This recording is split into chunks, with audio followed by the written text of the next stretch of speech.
إن الحمد لله نحمده ونستعينه ونستغفره ونعوذ بالله من شرور أنفسنا ومن سيئات أعمالنا من يهده الله فلا مضل له ومن يضلله فلا هادي له وأشهد أن لا إله إلا الله وحده لا شريك له وأشهد أن محمدا عبده ورسوله أما بعد فإن خير الحديث كتاب الله وخير الهدي هدي محمد صلى الله عليه وسلم وشر الأمور محدثاتها وكل محدثة بدعة وكل بدعة ضلالة وكل ضلالة في النار فأعوذ بالله السميع العليم من الشيطان الرجيم بسم الله الرحمن الرحيم يا أيها الذين آمنوا اتقوا الله حق تقاته ولا تموتن إلا وأنتم مسلمون يا أيها الناس اتقوا ربكم الذي خلقكم من نفس واحدة وخلق منها زوجها وبث منهما رجالا كثيرا ونساء واتقوا الله الذي تساءلون به والأرحام إن الله كان عليكم رقيبا يا أيها الذين آمنوا اتقوا الله وقولوا قولا سديدا يصلح لكم أعمالكم ويغفر لكم ذنوبكم ومن يطع الله ورسوله فقد فاز فوزا عظيما وقال الله عز وجل بسم الله الرحمن الرحيم وَإِذْ تَأَذَّنَ رَبُّكُمْ لَئِن شَكَرْتُمْ لَأَزِيدَنَّكُمْ وَلَئِن كَفَرْتُمْ إِنَّ عَذَابِي لَشَدِيدٌ۔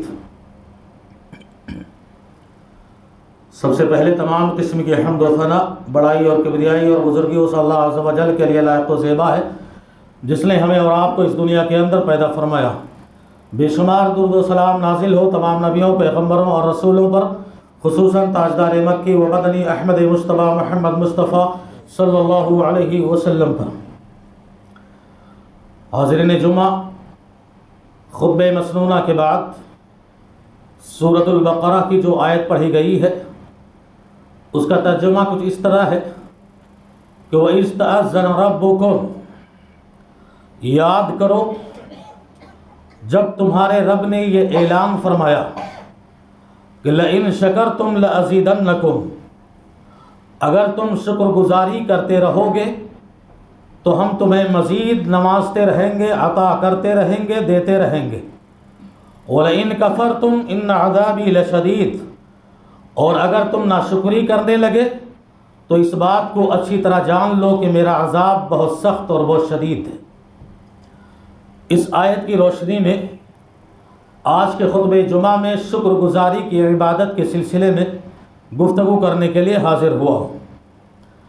ہماری اور آپ کی زندگیوں کی یہ محنتیں، یہ مشقتیں، یہ کاوشیں، یہ دوڑ دھوپ، یہ تگ و دو، ان سب کا خلاصہ، ان سب کا نتیجہ اور انجام صرف یہی ہے کہ ہم شکر گزار بنے یا پھر ناشکرے بنے۔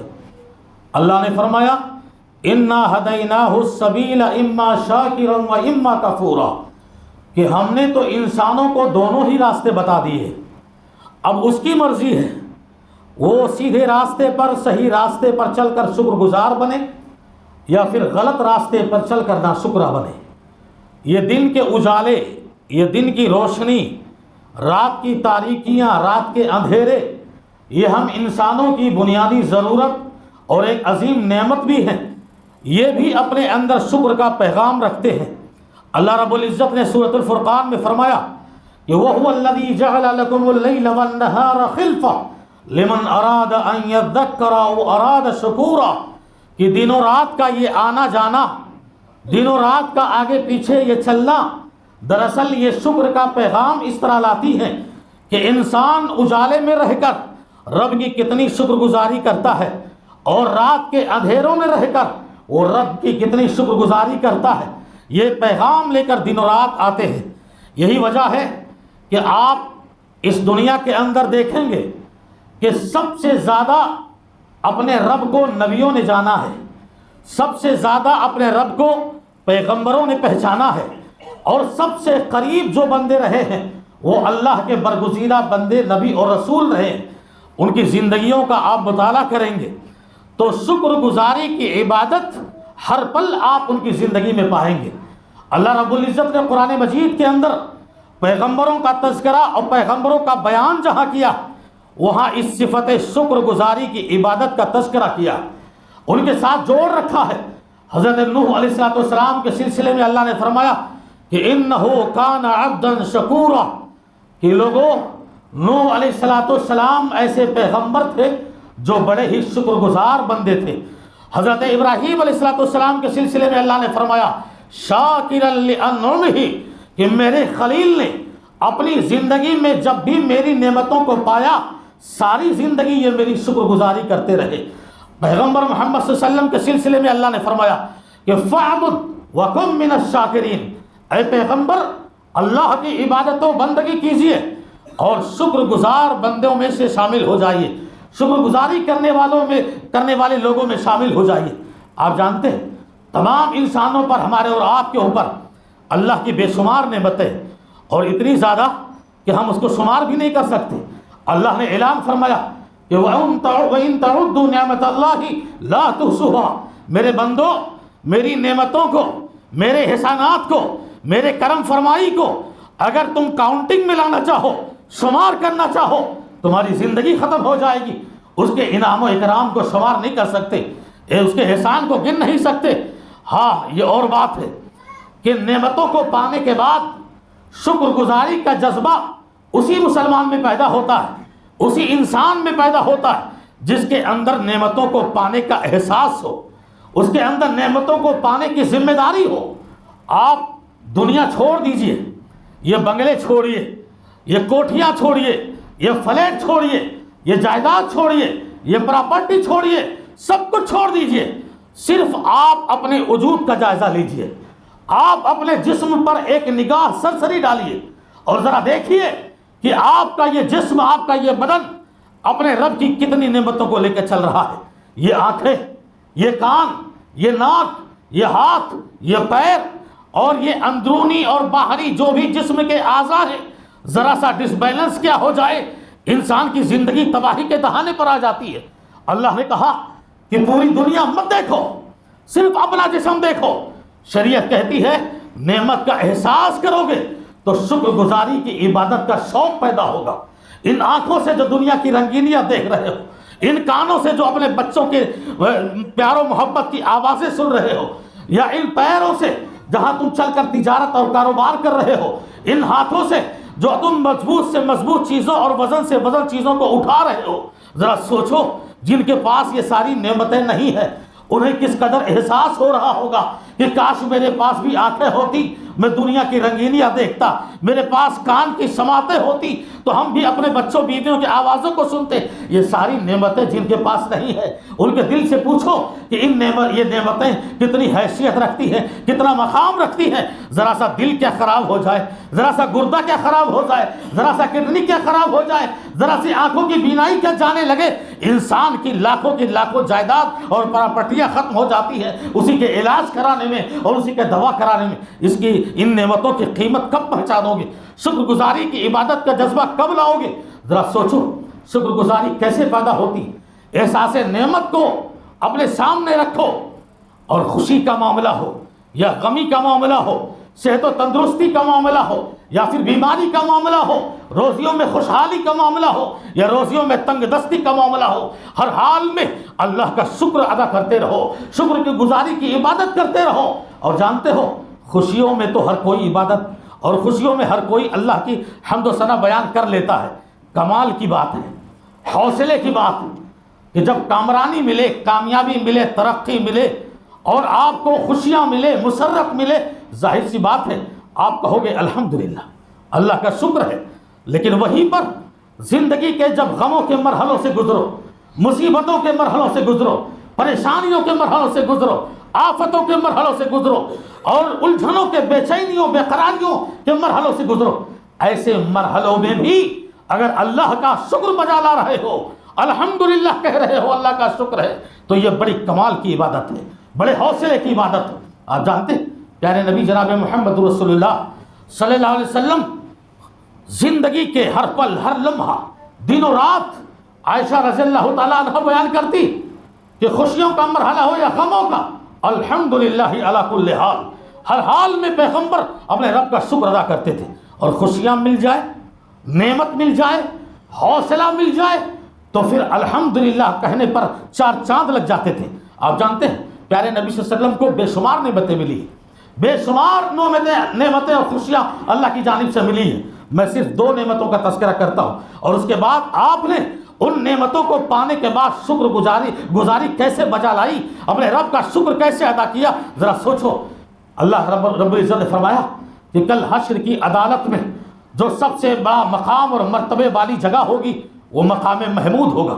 ہم اور آپ اذان کے بعد جو دعا پڑھتے ہیں وہ وَبَعَثْهُ مَقَامًا مَحْمُودًا الَّذِي وَعَدتَّهُ، اے اللہ میرے پیغمبر جناب محمد رسول اللہ صلی اللہ علیہ وسلم کو وہ مقام عطا فرما جس کا تو نے ان سے دینے کا وعدہ کیا ہے۔ اور وہ وعدہ کیا ہے؟ مقام محمود کا۔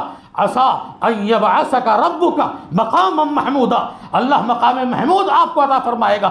پیارے نبی فرماتے ہیں کہ یہ صرف ایک بندے کو ملے گا، اور غالب گمان یہ ہے کہ وہ مقام محمود مجھ کو ہی ملے گا، مجھ کو ہی ملے گا۔ یہ خوشی کی بات ہے۔ اور پھر آگے اللہ نے ایک اور خوشی عطا فرمائی، ایک اور نعمت عطا فرمائی، کہا لیغفر اللہ لک ما تقدم من ذنبک وما تأخر۔ اے پیغمبر، اس دنیا کی آپ وہ ہستی ہیں کہ آپ کے اگلے پچھلے سارے گناہ معاف کیے جاتے ہیں، آپ کے اگلے پچھلے سارے گناہ معاف کیے جاتے ہیں۔ اندازہ کرو اس دنیا کے اندر کسی بشر اور انسان کو اگر اگلے پچھلے گناہ کی معافی کا سند آسمان سے مل جائے اور مارکشیٹ اللہ کی جانب سے مل جائے کہ آپ کے سارے اگلے پچھلے گناہ معاف ہیں، پھر ذرا سوچو خوشیوں کا کیا مرحلہ ہوگا۔ آپ صلی اللہ علیہ وسلم نے ان دونوں نعمتوں کو پانے کے بعد، ان دونوں خوشیوں کو پانے کے بعد شکر گزاری جو بجا لائی کہ رات کے اندر تہجد کی نماز پڑھنے لگے اور ایسا قیام کرنے لگے، ایسا کھڑے ہو کر اللہ کی عبادت کرنے لگے، ایسا لمبا رکوع اور سجدہ کرنے لگے کہ پاؤں میں ورم آ جا رہا ہے، پاؤں میں سوجن آ جا رہا ہے۔ اما عائشہ رضی اللہ تعالیٰ عنہ کہتی ہیں اے اللہ کے نبی، آپ کی شخصیت تو وہ ہے کہ اگلے پچھلے سارے گناہ معاف ہو چکے ہیں، پھر آپ کو اتنا لمبا قیام کرنے کی کیا ضرورت ہے؟ اللہ کے نبی صلی اللہ علیہ وسلم فرماتے ہیں عائشہ افلا اکون عبدا شکورا، کیا تم نہیں چاہتی کہ حشر کی عدالت میں اللہ کا شکر گزار بندہ بن کر کھڑا ہوں، شکر گزاری کی عبادت کرتا ہوں، اللہ کے پاس حاضر ہوں۔ شکر گزاری خوشیوں کے معاملے میں بھی اللہ کے نبی صلی اللہ علیہ وسلم یہ دکھلا رہے ہیں اور بندے کو اور امت کو، اپنی قوم کو یہ پیغام دے رہے ہیں کہ دیکھو دنیا کے اندر جب کوئی فوج کسی شہر پہ قبضہ کرتی ہے، کسی ملک کو فتح کرتی ہے، دنیا کی کوئی فوج جب اپنا جھنڈا اور پرچم کسی ملک پر لہراتی ہے تو خوشیوں کا یہ عالم ہوتا کہ جب اس شہر میں داخل ہوتی ہے اس فوج کی بڑی آن ہوتی ہے، بڑی شان ہوتی ہے، اور سینہ تان کر داخل ہوتے ہیں، سر اٹھا کر داخل ہوتے ہیں۔ خوشی کا دن ہے، شہر ہمارے قبضے میں آ چکا ہے، ملک ہمارے قبضے میں آ چکا ہے۔ ذرا سوچو کہ مکے کو جب آپ نے فتح کیا، شہر مکہ پر جب آپ نے اسلامی پرچم لہرایا اور مکہ کی سرزمین پر مسلمانوں کا پوری طرح کنٹرول ہو گیا، آپ صلی اللہ علیہ وسلم اس شہر مکہ میں کیسے داخل ہو رہے ہیں؟ آپ پیشانی عاجزی اور انکساری کے ساتھ جھکی ہوئی ہے، سینہ آپ کا جھکا ہوا ہے، سر آپ کا جھکا ہوا ہے، سورہ فتح کی آیتیں پڑھ کر داخل ہو رہے ہیں اور زبان سے یوں کہہ رہے ہیں الحمدللہ الذی صدق وعدہ، اے اللہ تیری تعریف ہے، تیرے لیے حمد و ثنا ہے کہ تو نے اپنے وعدے کو اپنے بندے سے سچ کر دکھایا۔ الحمدللہ کہہ رہے ہیں، شکر گزاری کی عبادت کر رہے ہیں۔ غموں کا مرحلہ ہے، غزوہ احد جو اسلام کی دوسری جنگ عظیم ہے، دوسرا مارکہ پیش آیا تھا غزوہ احد، جہاں خالد بن ولید کی فن سپاہ گری نے اور خالد بن ولید کی جانباز سپاہ گری نے مسلمانوں کو شکست کا منہ دیکھنے پر مجبور کیا تھا۔ مسلمان ہار کے قریب پہنچ گئے اور ہار گئے تھے۔ خالد بن ولید نے پلٹ کر مسلمانوں پہ اس طرح حملہ کیا، اور وہی وہ جنگ تھی جہاں محمد رسول اللہ صلی اللہ علیہ وسلم کے دندان مبارک بھی شہید ہو گئے۔ یہی وہ جنگ تھی جس میں جناب محمد رسول اللہ صلی اللہ علیہ وسلم کے سر مبارک پر پتھروں کے زخم لگے، اس حال میں کہ آپ بے ہوش ہو گئے۔ یہی وہ جنگ عظیم تھی جس میں 70 کے 70 صحابہ شہید کر دیے گئے۔ یہی وہ جنگ عظیم تھی جہاں آپ کے سگے چچا حضرت حمزہ رضی اللہ تعالیٰ عنہ کو نیزے سے مار کے شہید کیا گیا اور کلیجوں کو نوچ کر ہندہ نے اپنے گلے کا ہار بنایا۔ یہ بڑی جنگ عظیم تھی۔ غموں کا یہ مرحلہ تھا جب آپ ہوش میں آتے ہیں اور جب آپ ہوش میں اٹھتے ہیں اور دیکھتے ہیں مسلمانوں کو تتر بتر ہوتے ہوئے، فرما رہے ہیں کہ استعوا صفوفکم، مسلمانوں اپنی صفوں کو درست کرو، اپنے لائنیں صحیح کرو تاکہ مجھے موقع ملے کہ میں اپنے رب کی حمد و ثنا بیان کر سکوں، اللہ کا شکریہ ادا کر سکوں۔ ہار رہے ہیں، غموں کے مرحلے میں ہیں، پھر بھی الحمدللہ کہہ دیں. اور ترمذی کی وہ حدیث جو بڑے مشہور و معروف ہے، بارہا آپ سنتے ہیں کہ جب فرشتے اللہ کے حکم سے کسی مومن بندے اور بندی کے معصوم بچے کی روح کو قبض کرتے ہیں. ایک مومن بندہ ہے، ایک مومن بندی ہے، اور اس کے معصوم بچے، سال 2 سال، مہینے 2 مہینے بچے کی روح کو جب فرشتے قبض کرتے ہیں اللہ کے حکم سے، اللہ جانتا ہے خوب، پر پوچھتا ہے فرشتوں سے کہ بتاؤ تم نے میرے مومن بندے اور میرے مومن بندی کے جگر کے ٹکڑے کو، لختے جگر کو، اس کے پھول کو اس کے درختوں سے توڑا ہے، اس کے معصوم بچے کو اس کی گود سے جدا کیا ہے. کتنا بڑا درد ہے ایک باپ کے سینے پر، اور کتنا بڑا دکھ ہے ایک ماں کے لیے کہ ننھا معصوم بچہ اس کی گود میں دم توڑ دے. ذرا سوچو ماتم کا کیا مرحلہ ہوتا ہے. ایک باپ سمجھتا ہے، ایک ماں سمجھتی ہے. اللہ فرماتا ہے بتاؤ میرے فرشتوں، جب اس معصوم بچے کی روح کو قبض کیا کیا کہا میرے مومن بندے اور بندی؟ زبان سے کیا کہا؟ ذرا سوچو کہ غم کے اس مرحلے میں بھی فرشتے کہتے ہیں اللہ تو جان رہا ہے، لیکن میں نے جس بندے اور بندی کے بچے معصوم ننھے کو کی اولاد کی روح کو قبض کیا ہے، کچھ نہیں کہا انہوں نے. جانتے ہیں اللہ کیا کہا؟ حمیدک واسترجع، الحمدللہ کہا. اللہ اکبر. خوشیوں میں تو الحمدللہ ہر کوئی کہہ رہا ہے، غموں کے مرحلوں میں نہ کوئی شکایت ہے نہ کوئی گلا ہے. اے اللہ یہاں پر بھی وہ تیری تعریف کر رہے ہیں اور تیری حمد و ثنا بیان کر رہے ہیں. اللہ خوش ہو جاتا ہے. کہا اچھا اتنا پیارا بندہ ہے میرا، اتنا اچھا بندہ ہے میرا کہ خوشیاں تو چھوڑو، غموں کے مرحلوں میں میری حمد و ثنا بیان کر رہا ہے. فرشتوں ابنوا لعبدی بیتا فی الجنہ، جاؤ اور جنت میں ان دونوں کے لیے، ماں باپ کے لیے جاؤ ایک گھر بناؤ، شاندار عمارت بناؤ، اور اس گھر کا نام بیت الحمد رکھو، تاکہ جو بھی گزرے اسے یہ پتا ہو کہ یہ وہ بندے ہیں جو غموں کی حالت میں بھی اللہ کا شکر ادا کرتے ہیں، الحمدللہ کہتے ہیں. اور یہ شکر گزاری اپنی جگہ بہت بڑی عبادت ہے میرے بھائیوں، میرے دوستوں. آج دیکھو میں ایک مثال دیتا ہوں. آدمی کا چہرہ کھلا ہوا ہے، کیا بات ہے، خیریت تو ہے؟ ہاں ماشاءاللہ الحمدللہ، گھر میں بیٹا ہوا ہے، یہ لو مٹھائی سے منہ میٹھا کرو. تھوڑی دیر کے بعد کوئی اور شخص ملا، تھوڑا چہرہ اترا ہوا، کیا بات ہے، خیریت تو ہے؟ کہاں اللہ کی مرضی ہے گھر میں بیٹی ہوئی. ذرا سوچو دونوں کے کہنے کا انداز دیکھو. بیٹے کو خوشیوں کا مرحلہ سمجھ کر کے الحمدللہ ماشاءاللہ کہہ کر مٹھائیاں بانٹ رہا ہے، اور جب بیٹی پیدا ہوئی تو نہ کچھ الحمدللہ اور نہ کوئی حمد و ثنا، بس یوں ہی اللہ کی مرضی کہہ کے اپنے دامن کو چھڑا لیا. کیوں؟ یہ غم کا مرحلہ ہے. یہی وجہ ہے کہ بیٹیاں جنہیں ہمارے گھروں کے لیے رحمت ہونی چاہیے تھی، آج وہ ہم سب کے لیے فتنہ اور رحمت بن چکی ہے. ہم نے وہ مقام نہیں دیا، ہم نے وہ عزت نہیں دی، ہم نے وہ وقار نہیں دیا. اس لیے خوشیوں میں یا غموں میں زندگی کے کسی بھی مرحلے میں رہو، شکر گزاری سے کبھی چوکا مت کرو. اللہ کی حمد بیان کرتے رہو.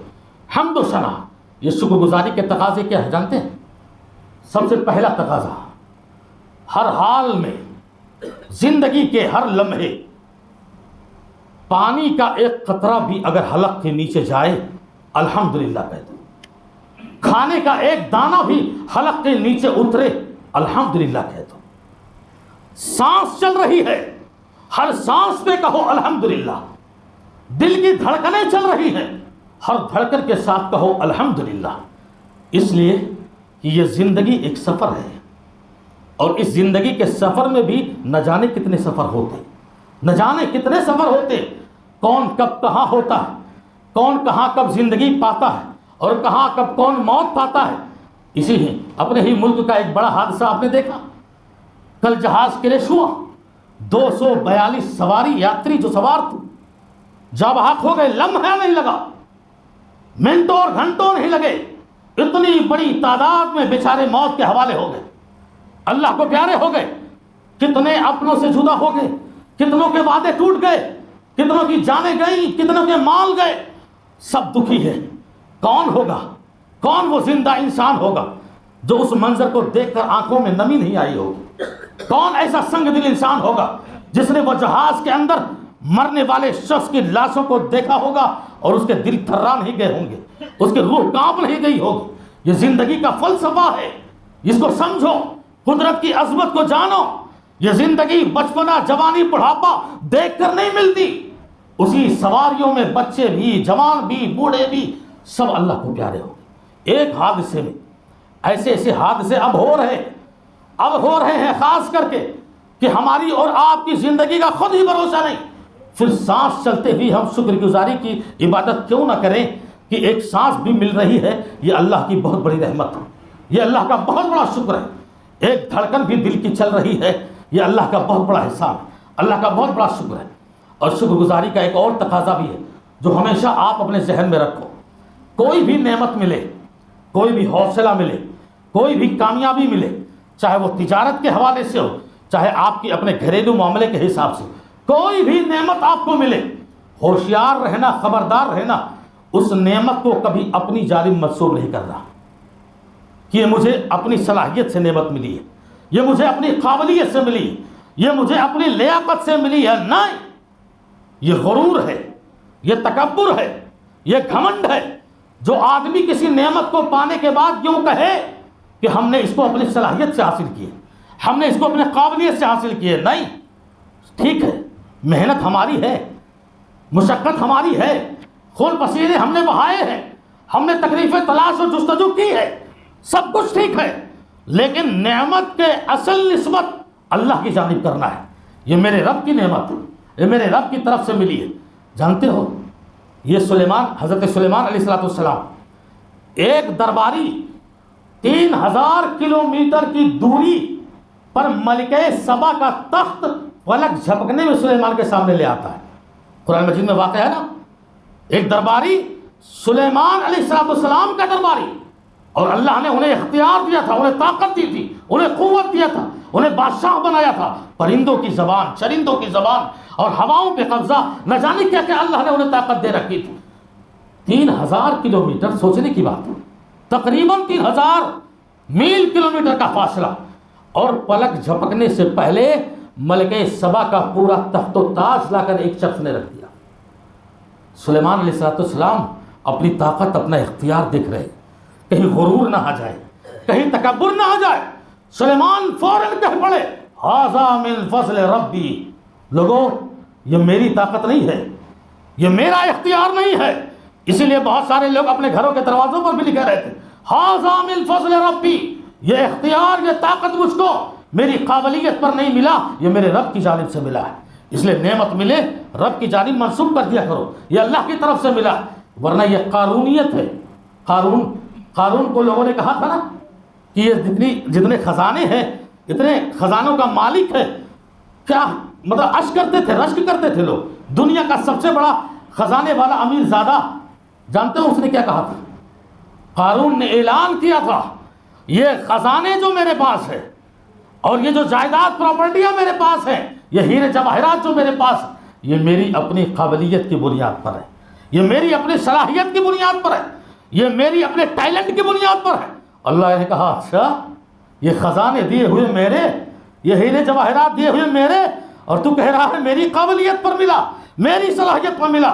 اللہ نے کیا کیا؟ خزانے سمیت اس کو زمین میں دھسا دیا. اس لیے کبھی بھی یہ غرور اور یہ تکبر کی علامت اپنے اندر نہیں ہونی چاہیے. شکر گزاری کا ایک اور آخری تقاضا کہ دیکھو, اللہ کی شکر گزاری ہم پوری طرح اسی وقت ادا کر سکتے ہیں جب ہم اس کی مخلوق کی شکر گزاری کریں. بڑی اہم بات ہے, اس کو دیکھنا. اللہ کی شکر گزاری پوری طرح ہم اسی وقت ادا کر سکتے ہیں جب ہم اس کی مخلوق کی شکر گزاری ادا کر لے جائیں. پیغمبر صلی اللہ علیہ وسلم نے فرمایا, لا یشکر اللہ من لا یشکر الناس. کہ لوگوں سنو, جو لوگوں کا شکر ادا نہیں کر سکتا, پھر وہ اللہ کا شکر کبھی نہیں ادا کر سکتا. اور خصوصاً ہم جو اس دنیا میں جیتے ہیں 60-70 سالہ زندگی, ہمارے اوپر بہت سارے لوگوں کے احسان ہوتے ہیں, بہت سارے لوگوں کے احسان ہوتے ہیں, اور خصوصاً تو ہمارے اپنے ماں باپ کے احسان ہوتے ہیں. اس لیے اللہ نے کہا انشکر لی ولی والدیک. اللہ کیا بہترین اللہ نے فرمایا, انشکر لی ولی والدیک. میرے بندو, سب سے پہلا حق ہے کہ تم میرا شکر ادا کرو, اس لیے کہ میں نے تمہیں زندگی دی ہے اور میں ہی تمہیں موت دوں گا.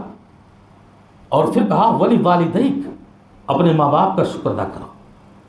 جانتے ہیں آپ, اس دنیا میں ماں باپ سے بڑھ کر کوئی اور شکر گزاری کے لائق ہو نہیں سکتا.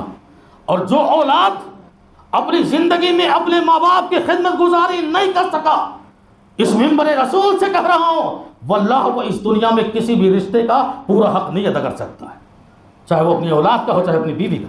جو ماں باپ کی خدمت گزاری نہ کر سکے، جو ماں باپ کی شکر گزاری نہ کر سکے، جو اس کی پیدائش کا سبب ہے، اس کی ولادت کا اور اس کے جنم کا ذریعہ ہے، پھر وہ کیسے دوسرے رشتوں کا حق ادا کر سکے گا؟ نہیں کر سکتا، اس سے کبھی امید بھی نہیں کرنا۔ تو ایسے ہی دنیا کے اندر بہت سارے لوگ ہیں جن کے احسانات دوستوں کے، رشتہ داروں کے، عزیز و اقارب کے، احباب کے، شریعت یہ پیغام دیتی ہے کہ احسان فراموشی کر کے دنیا میں مت جیو۔ جس نے بھی زندگی میں جب بھی تم پر کوئی احسان کیا ہے، اس احسان کو ساری زندگی یاد رکھو، اس احسان کو کبھی بھولو نہیں۔ اس دنیا کا سب سے ذلیل آدمی وہ ہے جو کسی کا احسان لے کر احسان بھول جائے، احسان بھول جائے۔ آپ جانتے ہیں کعب ابن مالک رضی اللہ تعالیٰ عنہ صحابی رسول 50 دنوں تک اللہ اس کے رسول کے حکم سے سارے مسلمانوں نے ان سے بائیکاٹ کر دیا۔ ایک بھول ہو گئی، پورا تاریخ ہے، غلطی ہو گئی، ایک مسلمانوں نے بائیکاٹ کر دیا، یہاں تک کہ اللہ اس کے رسول کے حکم سے ان کی بیوی بھی ان سے الگ ہو گئی۔ 50 دنوں تک اکیلے بائیکاٹ ہو کر رہنے لگے۔ اکیلے زندگی کیسے گزاری جاتی ہے یہ وہی بتا سکیں گے۔ 50 دن تک، 50 دن کے بعد جب آسمان سے ان کی توبہ قبول ہوئی، ان کی غلطی کی معافی اللہ نے کی، اور مدینے میں مسجد نبوی میں اللہ کے نبی نے وہ آیت کریمہ پڑھی کہ کعب ابن مالک کی توبہ آسمان پہ قبول ہو چکی ہے۔ طلحہ ابن عبید اللہ دوڑتے ہوئے گئے سب سے پہلے اور کعب ابن مالک کو بشارت سنائی کہ خوش ہو جاؤ، اللہ نے تمہاری غلطی معاف کی ہے، تمہاری توبہ قبول کر لی ہے۔ جانتے ہو کعب ابن مالک کیا کہتے ہیں؟ جب تک میں زندہ رہا، جب تک میں زندہ رہا، طلحہ ابن عبید اللہ کے اس احسان کو نہیں بھلا سکا، کیونکہ میری زندگی میں میرے لیے سب سے بڑا احسان یہی تھا کہ انہوں نے آ کر مجھے توبہ کے قبول کی بشارت اور خوشخبری سنائی تھی۔ میں نے اس بھائی اور اس ساتھی کے احسان کو ساری زندگی نہیں بولا۔ چلو ٹھیک ہے، خطبہ جمعہ ہے، یہ تو مسلمان تھے، غیر مسلموں کے بھی احسان اگر ہمارے اوپر یا آپ کے اوپر ہوں، ان کے بھی احسان کو شریعت کہتی ہے بھلانا نہیں چاہیے۔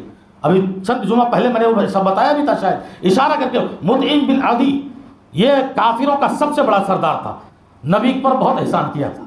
وہ طائف سے جب لوٹ کر آئے تھے زخمی ہو کر، مکے والے اندر جانے نہیں دے رہے تھے، شہر مکہ میں داخلہ بند۔ مطعم بن عدی کھڑا ہوا، کہا کون ہے میری تلوار کا مقابلہ کرے؟ میں کافر صحیح، ہندو صحیح، غیر مسلم صحیح، میں اپنی ذاتی اور اپنی شخصیت پر محمد کو مکہ میں پناہ دیتا ہوں، کوئی ان کو ہاتھ نہیں لگا سکتا۔ لے کر آ گئے مکہ میں۔ شیب ابی طالب میں 3 سال تک مسلمانوں سے بائیکاٹ کر دیا مکے والوں نے، کھانا پینا مشکل ہو گیا، درختوں کے پتے چاٹ کر کہے۔ اس وقت بھی یہی مطعم بن عدی کھڑا ہوا، کہا لوگوں اس شیب ابی طالب میں جو مسلمان بچے بلک رہے ہیں بھوک سے، جو تڑپ رہے ہیں، پتے کھا رہے ہیں، چبڑے چوس رہے ہیں، ان کے رونے کی آواز ہمارے کانوں سے آ رہی ہے، یہ ہمارے قبیلے، ہمارے خاندان کے ہیں، ہمارے شہر مکہ کے ہیں۔ اور وہ معاہدہ جا کے پھاڑ دیا اور کہا آج کے بعد مطعم بن عدی اس معاہدے کو ختم کرتا ہے اور مسلمانوں کو شیب ابی طالب سے آزاد کرتا ہے۔ یہ احسان کیا اس کافر نے، اس ہندو نے، اس غیر مسلم نے۔ اور اس کا احسان پیغمبر نے کیا کہا؟ غزوہ بدر میں جو کافر قیدی بن کر آئے تھے، قیدی بن کر آئے تھے اللہ کے نبی صلی اللہ علیہ وسلم کے جیل میں، اس وقت اللہ کے نبی نے مطعم بن عدی کو یاد کیا تھا، غیر مسلم کو یاد کیا تھا۔ اس وقت وہ زندہ نہیں تھا، لیکن محمد صلی اللہ علیہ وسلم نے کہا کہ لوگوں اگر مطعم بن عدی زندہ ہوتا تو اس کے احسان مجھ پر اتنے ہیں کہ ایک زبان آ کر مجھ سے ان قیدیوں کے سلسلے میں بات کرتا، واللہ میں سب کو آزاد کر دیتا، سب کو چھوڑ دیتا۔ یہ احسان ہے، احسان فراموشی سے زندگی نہیں گزاری جاتی، لہذا شکر گزاری کی عبادت کو اپناؤ۔ شیطان نے کہا تھا اللہ سے کہ تو اپنے بندوں کو زیادہ سے زیادہ شکر گزار نہیں پائے گا، اور اللہ نے کہا واقعی شیطان تو نے سچ کہا تھا، قلیلا من عبادی الشکور، اس دنیا میں واقعی بہت کم بندے ہیں جو میری شکر گزاری کی عبادت کو بجا لاتے ہیں۔ اللہ سے دعا ہے کہ ہمیں شکر گزاری کی عبادت کو اپنانے کی توفیق عطا فرمائے اور ناشکری سے بچائے۔ اللہ رب العزت جب تک ہمیں اور آپ کو اس دنیا میں زندہ رکھے، ایمان اور توحید پر زندہ رکھے، ہمارا خاتمہ، ہماری سانسیں ٹوٹے، ایمان بالخیر پر ٹوٹے۔ دنیا میں جتنے مسلمان مظلوم ہیں اللہ ان کی غیبی مدد فرمائے، جو بیمار ہیں انہیں شفا کاملہ عاجلہ عطا فرمائے۔ اور جو مسلمان بے روزگار ہیں ان کی روزیوں میں برکت عطا فرمائے، جو بے اولاد ہیں ان کو نیک اولاد عطا فرمائے، اور جو بھی اس حادثے کے شکار ہو کر جاں بحق ہو گئے ہیں اللہ ان کے گھر والوں کو صبر جمیل کی توفیق عطا فرمائے، آمین۔ وآخر دعوانا ان الحمد للہ رب العالمین۔ بارک اللہ لنا ولکم فی القرآن، نفعنی ایاکم بالآیات والذکر الحکیم، انہ تعالی جواد کریم ملک بر رؤوف۔